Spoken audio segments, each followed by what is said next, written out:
Welcome to Navigating the Customer Experience. Want to improve your organization's customer service? Looking for insider tips to knock your customer socks off? Then you're in the right place. Here's your host, Yannick Grant. Welcome to Navigating the Customer Experience. And on today's episode, our guest is Suzy Prudden. Suzy is a prize-winning international speaker, seminar leader, and best-selling author.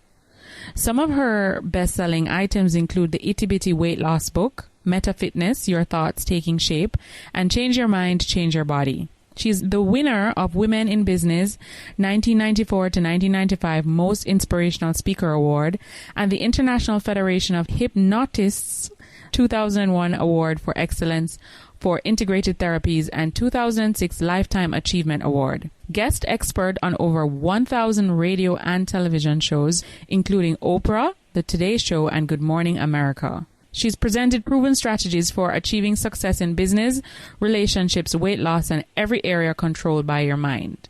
So, without further ado, Suzy. Hi there. It's really nice to be here. Thank you for inviting me. You're welcome. I was very intrigued by what Oprah said in terms of the feature. In order to heal your relationship with your body, you have to go inside. The answers are all in your book, Change Your Mind, Change Your Body. Could you share with us a little bit about that book and, just about your journey and, who you are as a person to our listeners? What happened for Oprah when I did her show in '89, and what she realized was that everybody's looking for answers outside, and all our answers are inside. And when I wrote the book, Change Your Mind, Change Your Body, it really was in response to Oprah, because when she had read my Meta Fitness book, she saw that that's how, if she really wanted to change her relationship with her body and basically make peace with it, it had to be done from inside. It couldn't be done from outside. You can go on diets, you can go on surgeries, you can do all that kind of stuff, but if you don't change the way you feel about yourself, nothing's going to change. That's what that was about. And the work that I do now, I do so many different kinds of things right now. I've started a publishing company because I found that although I've written a lot of books, there are a lot of people who need an opportunity to do what I've done, and so I've given that to them by starting my own publishing company. Awesome. So that's very interesting. Could you tell a little bit about how you feel about customer service? So I know it's not the only thing that's going to make your business work. You answered so quickly. It's the only thing that's going to make your business work. If you don't have good customer service, you might as well seriously not be in business. Because one of the things that we prize and pride ourselves at my company is our customer service. And it's interesting because, the customer may be a royal pain, but they're the customer. They're paying you. And you have to do, as far as I'm concerned, everything in your power to give them what they've paid for, to give them the service that they deserve. And I think one of the things that's the most lacking right now in business is a lack of customer service. Wow, it's interesting that you've said that. Would you care to elaborate what you think maybe is the root cause of that? When you say the root cause of good or bad? Of bad, because you indicated that you think that's one of the things that's lacking in most businesses nowadays. So I'm guessing that's based on your experiences? Yeah, it's based on my experiences. Also, I had a very funny experience with a group of AT&T workers. They were taking a course from me on coaching because they wanted to have additional income from what they were doing. And these were all customer service reps from AT&T. And I have a rule whenever I teach a seminar, no sugar. You may not bring sugar into the room, and I recommend that you do not have sugar snacks. And they couldn't understand why. And I explained how sugar affects the brain. And it makes you grumpy. And it makes you tired. And it makes you budgy, nasty, whatever.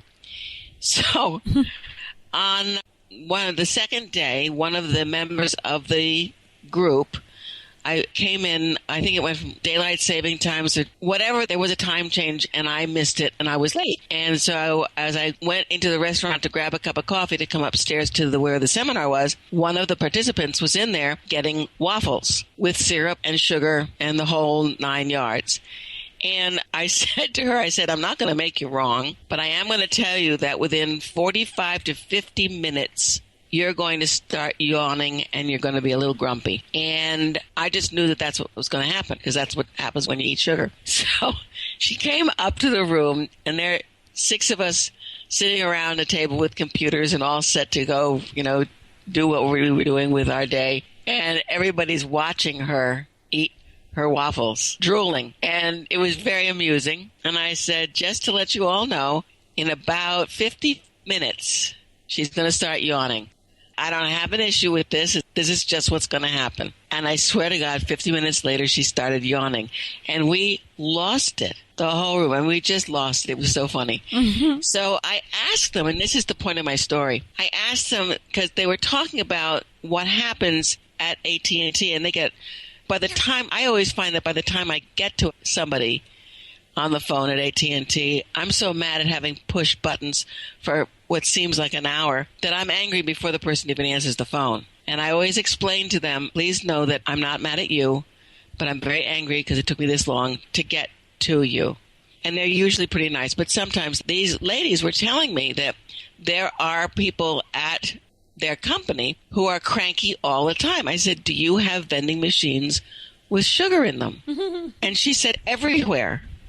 I said, well, that's why they're cranky. They're having all these problems. It's the sugar. Anyway, so that's my experience with somebody else's customer service.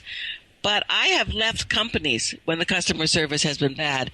And I've told them, I said, I am leaving this company because your customer service is so lousy. And they say, yes, but. I said, there is no yes, but.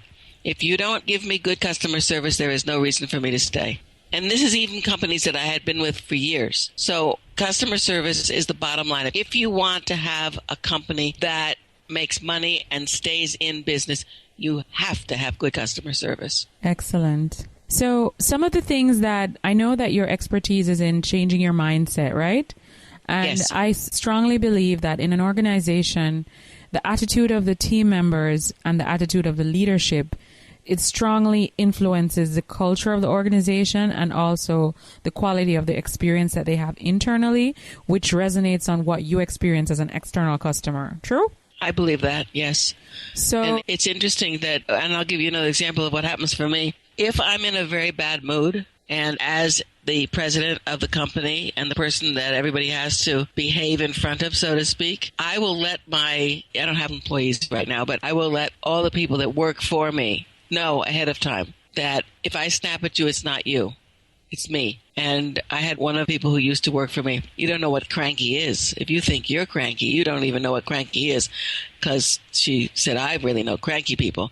But you really have to be there as the leader of a company. You have to set an example of what is appropriate behavior. Right. And if you don't, then you can't expect your employees to be any different. Nasty employees come from nasty employers. I love it. So what are some of the things that you think can help to influence someone's attitude for them to have a positive influence on other people? You have to pay attention. You have to notice how people are dealing with life. It's not my business what goes on in someone's life. If someone's having a hard time, I ask them to please leave their hard time outside the office. Don't bring it in with you. Mm-hmm. And I'm basically pretty nice. And I figure that, and if someone isn't, I find out what's going on and help them shift it. But most importantly, they've got to leave their stuff outside. They can't bring it into the office. Okay. So basically then you're saying that they have to have the mindset that their home life and their, business life is separate. So totally separate. When they come, they have to come with a different mindset. Or leave their upset outside. It's not that easy to do that, but you can't bring it into the office. So if you come to work one morning, for example, and your child has been sick all weekend, so you're tired, you're a little frustrated because maybe the medication that the doctor prescribed is not working as effectively, how do you get that team member to really re-engage and not be focused on the fact that they've left a sick child at home? I would say go home and be with your kid. Okay. And I would not dock their pay for that either. You have to create a culture of support.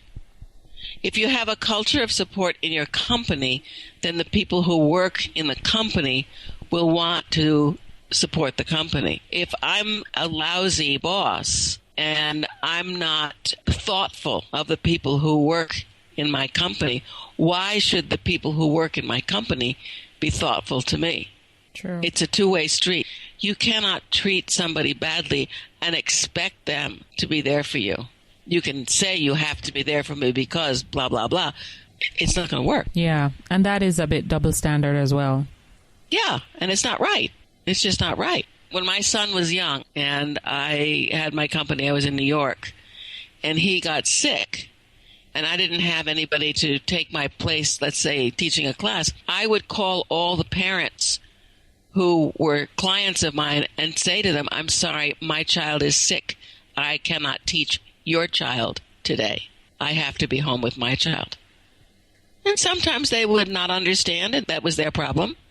And sometimes, mostly they would. I mean, they also had children. That's why they came to my school.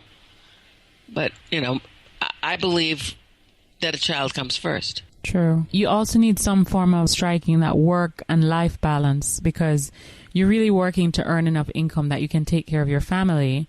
And if you isn't well, then you are not fulfilling the whole dimensions of you being a well person, because it's not just about the work life, but it's also about the family and the balance. Yeah, that's always been tricky. I don't know if I balance it. I mean, when my son was young, I ran my company. I did tours. I wrote books. I did television. I cooked dinner every night. I did all that. When I look at it now, I don't know how, but I did it. But it was my company, and that makes a difference. But again, I don't know how to balance life. I don't know if I've ever had a balanced life. Okay. Would you recommend, because I know that a lot of our business owners and leaders that listen to this podcast, they may be in a similar position like yourself. They either are a part of a nuclear family where both parents work, probably they're even business owners themselves, or they serve a very senior position in companies that demand a lot of their time. And some of them don't even have just one kid, they have 4 kids. So in terms of balancing, sometimes they may have to work on the weekends, and those things definitely can affect the quality of the customer experience. If they're not getting enough rest, their spouse is, arguing with them every day that they're not spending enough time at home, or they're not helping out with the chores. Those things can definitely impact their whole quality of delivery at work, right? Yes, I do not have an answer. I do not have an answer. I mean, people say you have to have a balanced life. I quite honestly don't know how to do that. I mean, it's a nice idea, but I don't know how to do it.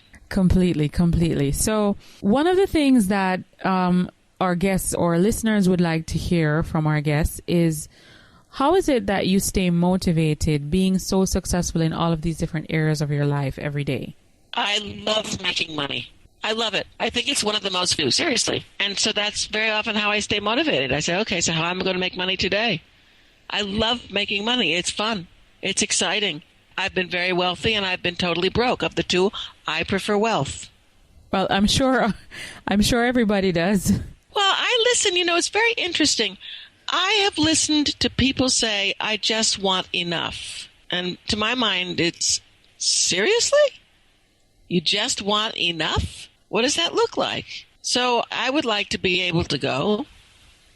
If I decided that I didn't want to go to work, I'd like to be able to not go. I mean, I would like a lot of freedom. I have a lot of freedom. And what motivates me is my independence and the fact that, I love teaching people how to make money, and I love making money. That's what motivates me. Okay. Well, that's good to know. If you were sitting across from another business owner who, let's say they just started business 2-3 years ago, they don't have as much experience under their belt like you do, what advice would you give them to sustain a culture of service in their organization? You have to pay attention to your customer. You have to pay attention to the people who work with you. And most importantly, you have to stay on top of everything. In other words, follow up and follow through with your clients, with your potential clients, and with the people that work in your company. You can't ignore them. You can't ignore anything. Absolutely cannot ignore anything and expect a business to work. It won't. And I tell people, for example, people love to use email for marketing and stuff like that. And I say it doesn't really work that well. They say, well, I don't like to use the telephone. I said, then don't be in business, because the money's in the phone, follow-up's in the phone, everything you need is in the phone. And a lot of people don't want to use the phone. I said, then don't go into business. I mean, I've had 7 companies. I've been very successful in most of them. I've had super failures. Oh, another thing is don't be afraid to fail, because you learn when you fail, and fail faster so that you can learn quicker. True. Very true. So failure is a great opportunity. I suppose like a dissatisfied customer complaining is a great opportunity because they're actually giving you a chance to make it right. Absolutely. They're giving you a chance to make it right. They're also telling you what isn't working so that you can know what isn't working. If you don't know what isn't working, you can't fix it. Right. And I used to tell my employees, when I had a lot of employees in one of my companies, and they would not tell me what was not right with other employees. I would have to find out the hard way, and then I'd end up firing the person, and then the stories would come out about how awful this particular person was. And I'd say, why didn't you tell me? I could have fixed it if you had told me. Right. And they're afraid to. I can't fix it if I don't know what's going on. And I think that in any company, it's like, it's not a bad thing to say, this is not working with so-and-so. Or, I'm having a problem with so-and-so and what the problem is. Otherwise, because when the boss finds out, then feathers fly. And it's better to take care of it early. Then you can possibly save that person from having to fire them. True, and put some form of a plan in place to help them to be better. Because, a lot of the times it's not that they don't want to be better, but they probably don't know how. Yeah. Yeah, they don't know how. And they're not bad people. They just don't know how. So it's, as an employer or someone who has had a lot of people who have worked for me, it's my job to find out what helps them. Yeah. And it's also important that if they are not working in the company, to let them go, because they don't belong there. Yeah. It's really easy to have good customer service. It really is. First of all, don't eat sugar. But I say that tongue in cheek, but it's true. Sugar is very, very damaging in terms of moods. And when you find that someone isn't working out, get them off the phone. Don't have them in that position. Does that make sense? Yes, it does. It does make sense. But I guess sometimes, as you said, the business leader doesn't know, or even if they do know, they themselves are not equipped in terms of how to manage that whole process. Yeah. So it's important for the leader to continually try to grow and learn different communication styles. What is your feedback on dealing with the different generations that exist in the organization now? The baby boomers, the millennials. How do you think? Oh, God. I'm trying to think, because in terms of millennials, that's a real challenge for me. I'm a baby boomer. Okay, I'm 72. And at this time in my life, I don't know how I would relate as a corporation to a millennial. I just don't know how, because it's not in my experience. Right. We have to look at companies like Zappos and really look at, okay, so what is how do they work? Because they make it work. They do. Yep, they do. So they would be the appropriate person to ask, not me. Okay. I just wanted to get your feedback, because it's definitely, one of the interviews that I did earlier last week, the guest shared that the millennials are actually the larger part of the workforce on the planet today. They represent 84 million of the workforce. So, wow. When you hear the statistics and you think about all the different organizations across the different industries, you say to yourself, are the leaders who are in those organizations, because some of them are not millennials, they're actually baby boomers, are they really motivating and equipping their team members in the right way and communicating with them? Because the communication style has to be different. It does. I agree. Totally different. I'm trying to figure out how to talk to my grandsons. It's totally different. Now, okay, so I'm a kid of the 60s, and my parents certainly didn't know how to talk to me. It's the same but different happening now. True. Right. We have to know that the way we've communicated in the past is not going to work, period. We have to be flexible. Yeah, flexibility is key. Yeah, and if we can't be flexible, then if we can't be flexible, we can't expect them to be flexible. Very true. And they tend not to be as loyal as the baby boomers. So if things aren't working out, they're leaving that company. They're out of there. They don't even say goodbye. Yeah. They're just out of there. True. And they don't even, it's like they don't want to go back to work. They just don't show up. It's not the way we were brought up. And it's not about the way they're being brought up. It's their whole reality is different. It's just different. Yeah. Their reality is on their cell phone. That's their reality. Mm-hmm. And so, as an employer, if I'm going to have somebody who is a millennial, I have to learn how to talk to that person. True. My son said to me one time, because I was having difficulty with my mother, and he said, Mom, why is it that you have to change or be the person to always, make things nice or whatever? And I thought, well, I could wait, but it's not going to change if I wait. It doesn't cost me anything to be nice. So that's my attitude. Attitude over aptitude. So, Suzy, what's the one online resource, tool, website, or app that you could not live without in your business? What's the one online resource? Yeah, tool, website, or an app that you absolutely can't live without. You use it every day. I use email. I am not a computer person. Okay. I mean, I don't understand apps. I have to have an assistant show me how to do it. I'm not that interested. It's not easy for me, and I don't really care. I don't know if that made sense. Yeah, I understand. And I guess it's just based on what you're exposed to. It doesn't excite you. So, and it's not one of your strengths. So you get someone else to assist you in that area. Yeah. I don't like cleaning my desk. I have someone that comes in once a week. I'm serious. She comes in once a week and cleans my desk because I don't want to do it. Well, that is a fair thought. No, it's not everything we want to do. I don't clean my house either. If I make $1,500 an hour, why would I spend 2 hours cleaning my desk? That's a very good point. So I don't clean my desk.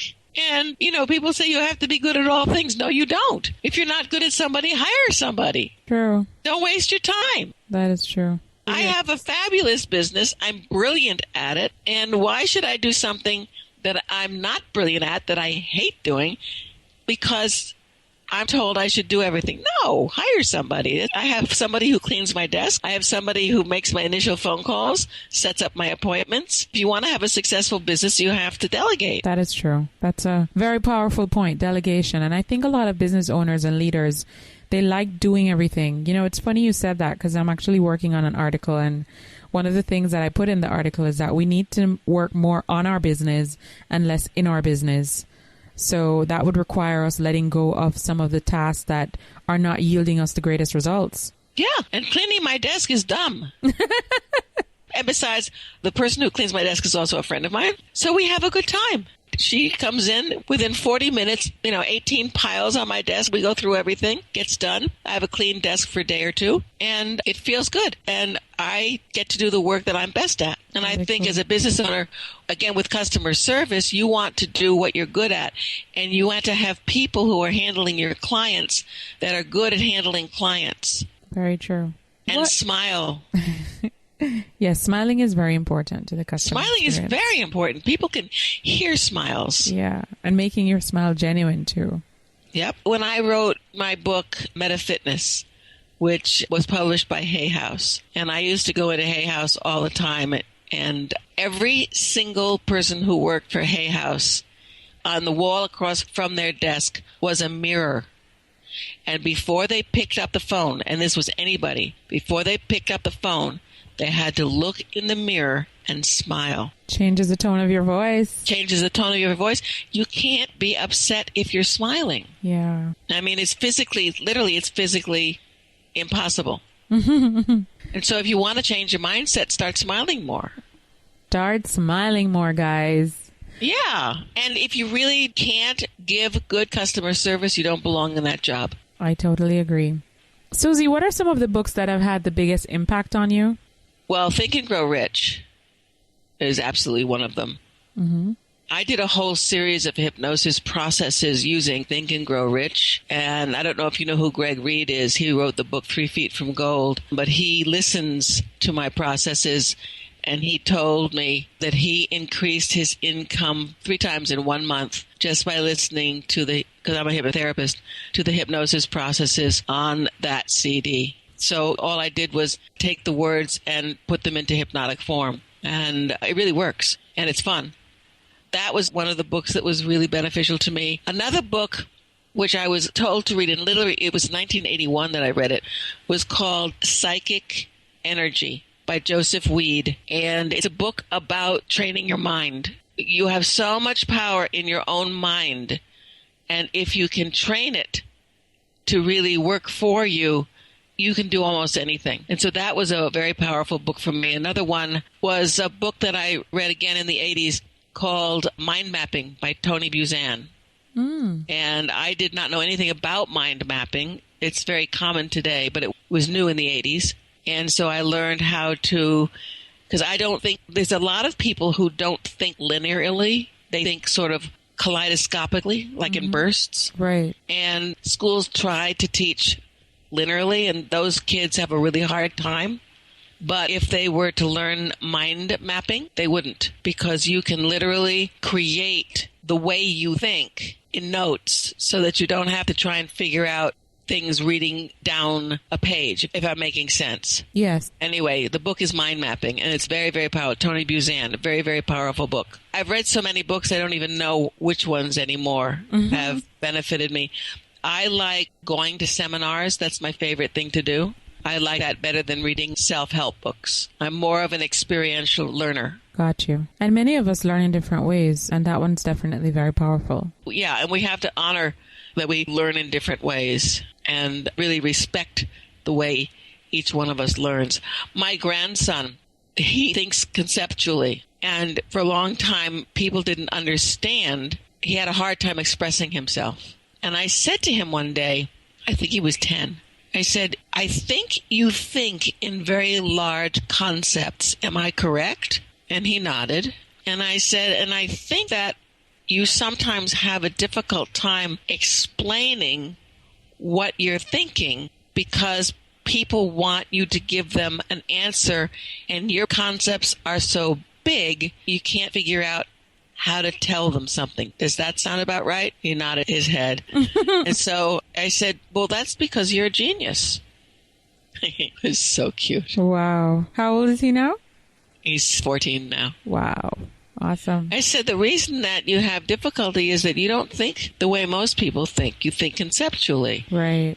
And most people think linearly, and you don't. And so that's why it's difficult for you to explain things.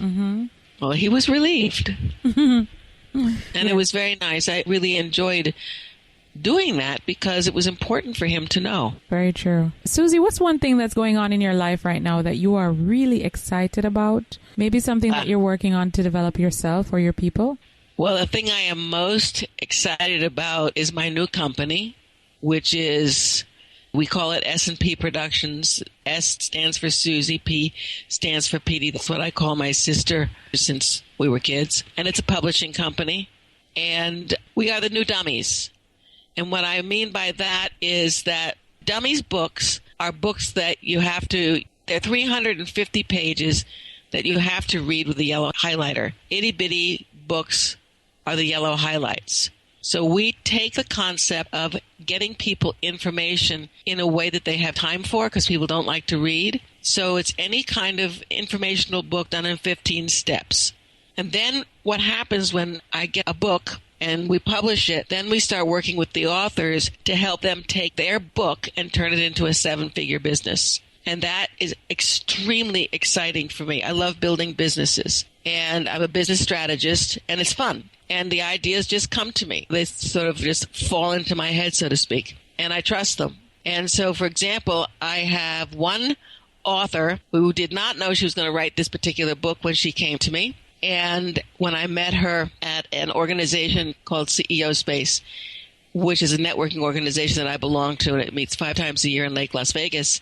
And I started the company a year and a half ago, and I was marketing it, asking if you want to be an itty-bitty author, please give me your card. And she did, and I called her. I said, so tell me about you and what it is that you want to write about. And she started talking. She said, I'm a full-blooded gypsy. I said, okay. I'm a disabled vet. I said, okay. She said, I am a spiritual coach. I said, okay. And she lives in Washington State.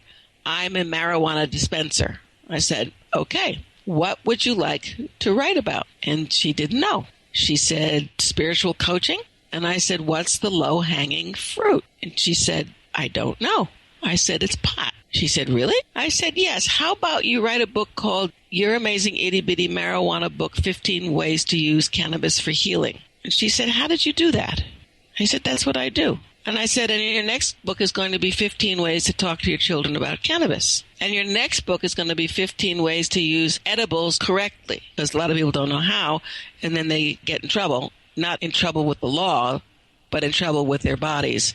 It makes them feel very sick. And so, and I said, and this was the fun part, and then go check out and see if Cannabis Coach is available on the internet. And she said, it's not. I said, how about the Cannabis Coach? She said, that's available. I said, buy it. And then it's so much fun. Then I said, buy U.S. Cannabis Coach, buy National Cannabis Coach. And she said, what about Mary Jane? Now, I didn't know that Mary Jane was a term for marijuana. So she said, yes, it's a term for marijuana. I said, okay.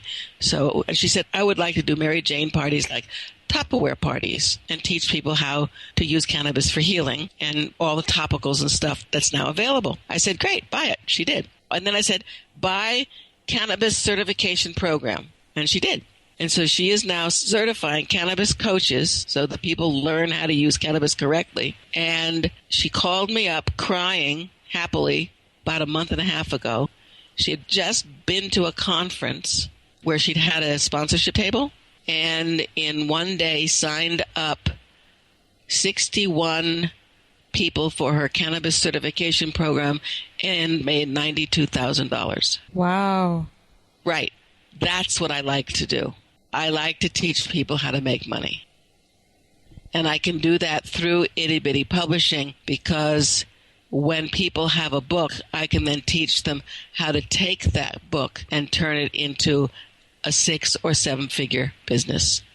That's what's fun for me. That's what's exciting for me. Wow, I'm excited. It's pretty interesting. And you can do it. I don't have a book on customer service yet. And it's needed. Yes, it is. I'm actually in the process of writing a book, so I'm hoping sometime next year I'll be finished with it. Good for you. Thank you. It's needed. I mean, without customer service, you don't have a business. Now, Suzy, could you tell our listeners where they could find you online?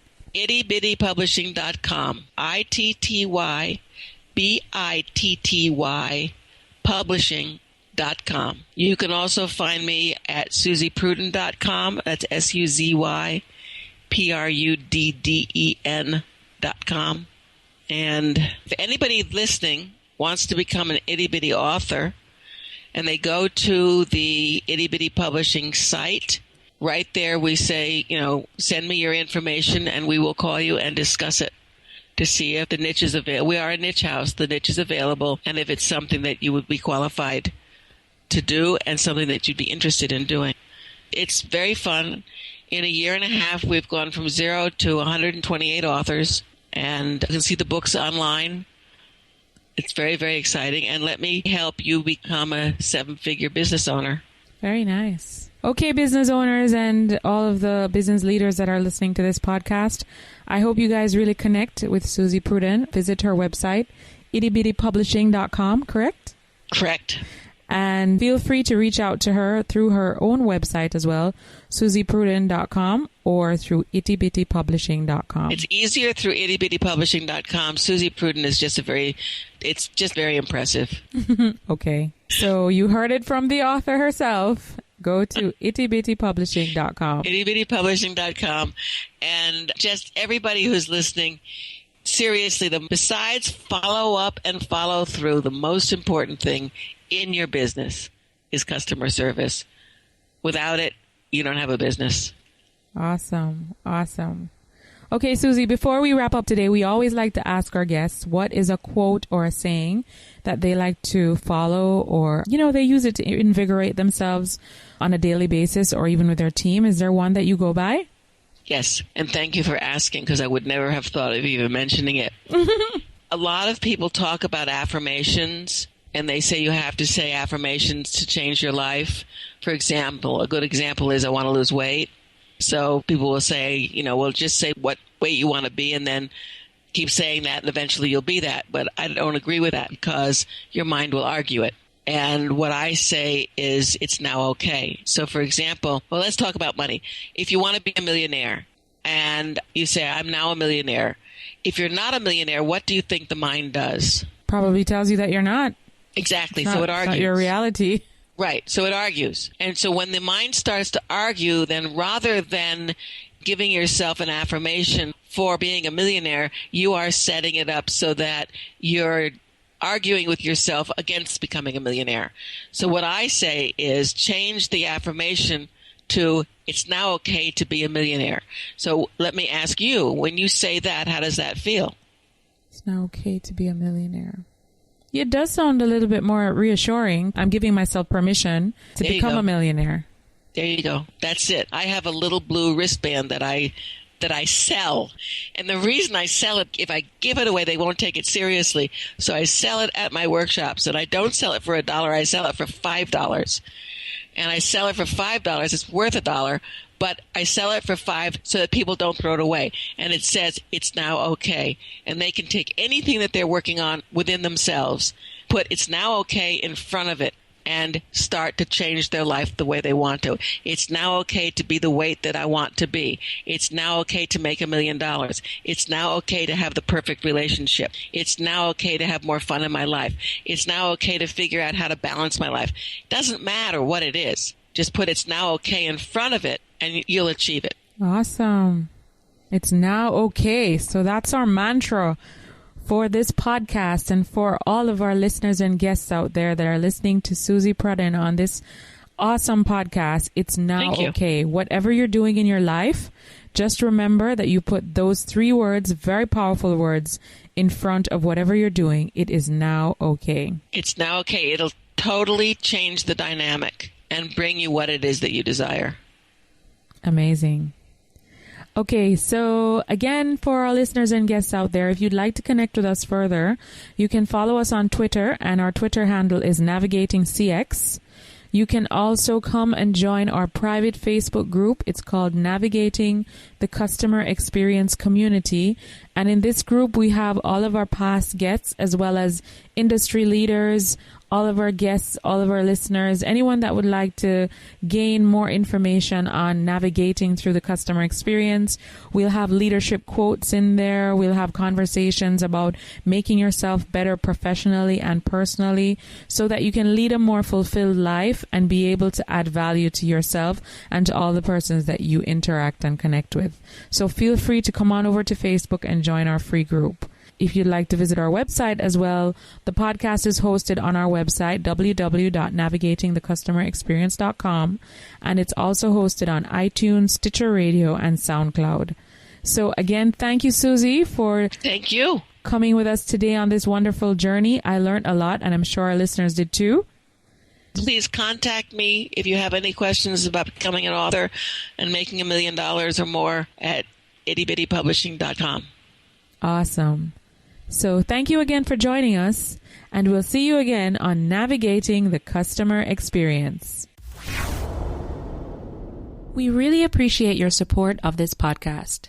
If you want to grow your business even more or improve your leadership skills or train your team members in the art of customer service with skills such as empowerment, speed, identifying and understanding customer needs, handling your customer complaints, and also learning more about your customer lifetime value through our customer retention value calculator, please visit our website at uniquegrant.com or give us a call at 305-848-0815 or send us an email at unique@navigatingthecustomerexperience.com. We also provide our clients with extensive research data about what really happens in their business and how their customers actually feel through our mystery shopping and customer satisfaction surveys. We will visit the branches, we test through telephone calls and email correspondence, and we provide you with a full report filled with graphs and data that can be used as strategies to improve your customer experience and Net Promoter Score. We are here to help you and be your partner for change. Please head on over to Facebook and come join in on our Facebook group, Navigating the Customer Experience Community. where all our past guests and subscribers hang out and share insightful information on customer experience, personal development, business growth, customer journey mapping, technology, and so much more. Remember to tune in weekly through your podcast app if you are an Apple user, Stitcher Radio, or SoundCloud for Android users, and you can also listen directly from our website, uniquegrant.com. Please feel free to share with your friends and family. Thanks for listening. For more awesome resources to take your customer service game to another level, head over to navigatingthecustomerexperience.com. See you next time.